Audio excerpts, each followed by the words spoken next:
safety on the roadway system. So we want to take that data, look at it, and make sure that underserved communities are receiving the same or an equitable safety benefit from the plan. Policy and process changes, that's looking through standards, guidelines, and making sure that in the future planning efforts, we have an opportunity to incorporate the safety improvements that we're laying out in this plan. And then the strategy and project selection, that's going to be, the strategies are the safe system elements, and we've identified action items for each of those elements that will be used for implementation after the plan is fully developed. And then for progress and transparency, the plan is going to be posted online on the Circleville website, so it's publicly available. And then there will be yearly updates reporting outcome data, so we can track the serious and fatal crashes and see if they're going down and see what we need to do to make sure that that happens. So getting into the data, there's a crash map that shows the locations of the serious and fatal injuries. Our analysis period was 2018 to 2022. There were 19 fatal and serious injury crashes. 3 were fatalities, and then 17 serious injuries occurred.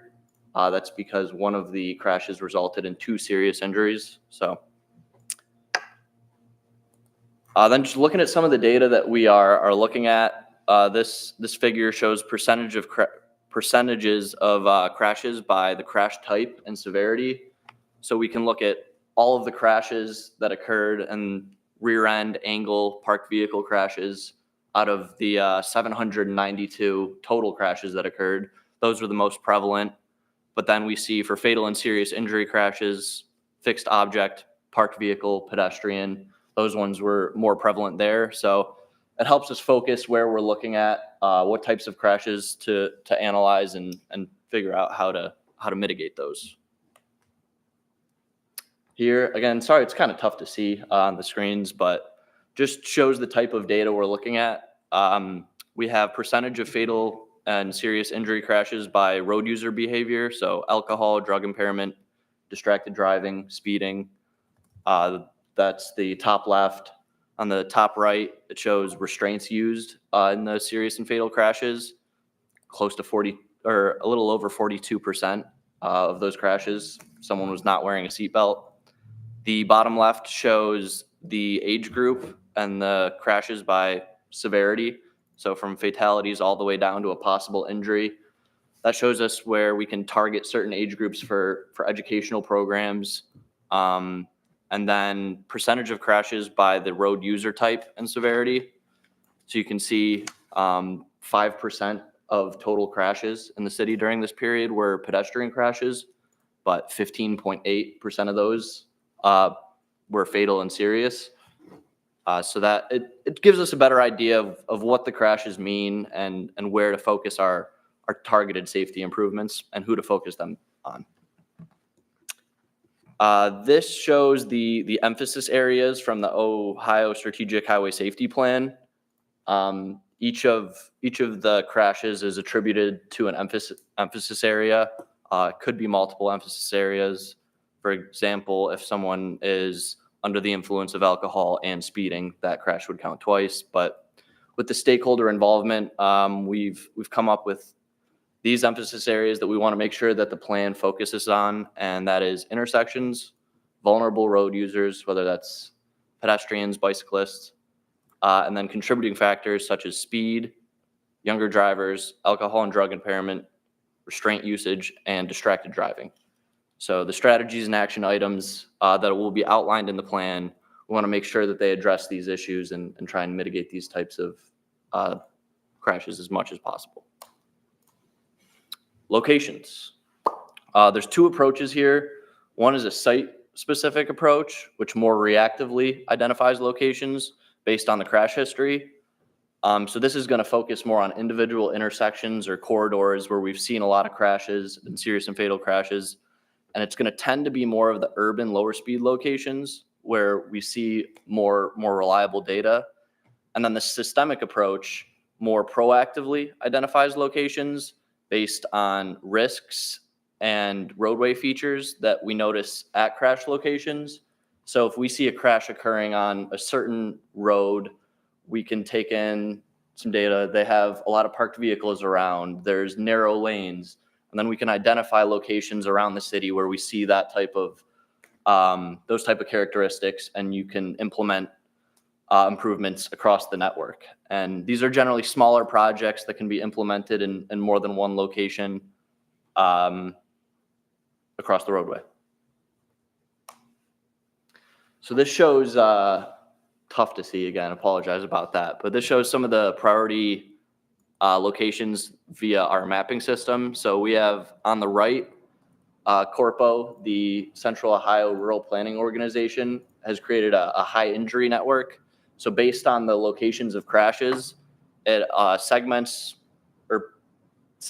the roadway based on where the crashes are occurring and how severe they were. So there's red, orange, yellow down, and those are priority ranked for pedestrians, motorized crashes, and bicycle crashes.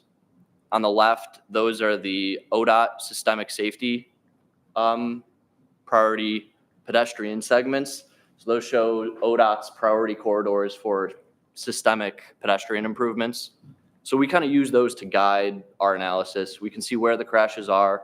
We can also see the corridors and the segments and the intersections that are prioritized for having past safety needs.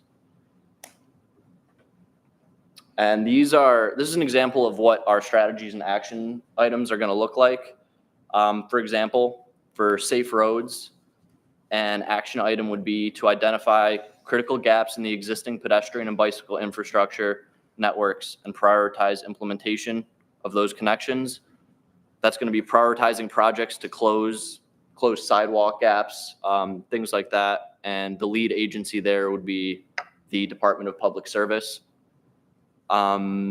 Safe road users, an action item would be to collaborate with partners to increase access to programs and services that provide mobility options for community members who cannot or choose not to drive, particularly older adults and disabled individuals. So that's providing vulnerable road users with safe access to transportation. And the City of Circleville, Department of Public Service, and Picket Transit would be the primary agencies involved in that one. So we'll have a strategy for each of the safe system approach elements. And then within each of those strategies, there will be a number of action items that the plan will identify. And then after the plan is developed and hopefully adopted, the city will be able to take action on each of those items, and that will be what reflects from the implementation. We will see all those details. Yes. Thank you. And then just to go over the schedule a little bit, the draft action plan will be submitted on the 30th of August. The completed action plan on the 31st of December. And then the plan, putting the plan up for adoption will be around the end of January, and we'll submit a final report to FHWA at the end of March. Again, the public survey is online and should be open until August 12th, I believe. So if anyone wants to get in there and give us some feedback, we'd love to incorporate it into the plan. And that is the effort. Any questions? Be more than happy to answer. Well,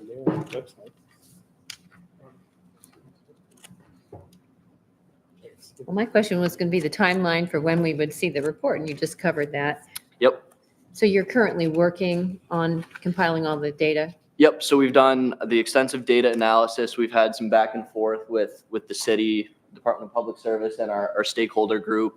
So we've been going back and forth on the action items, going over the data, and making sure that it's a collaborative process. You guys know as good as us what's going on here. So that's been going on. We're in the development phase of the plan. So we have a good chunk of it all ready to go. And after the draft is completed, we'll refine everything and bring it in front of you guys when it's ready to be adopted. This is the first I've heard about the survey online. Is that something that we can put on our website, or? It is on the website. Is it on there? It's Okay, on the I haven't Circleville seen it. website. There is a link to, I believe it's a QR code that you can scan on your phone and then just access it online. There is a question ranking your priority safety improvements. So whether that's adding bike lanes, enforcement, public education, you can rank the order of those. And then just a couple of questions about one of them is where do you feel safety improvements are most necessary?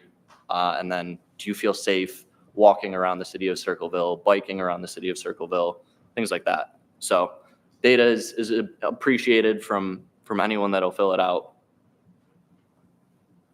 Great, thank you. Thank you.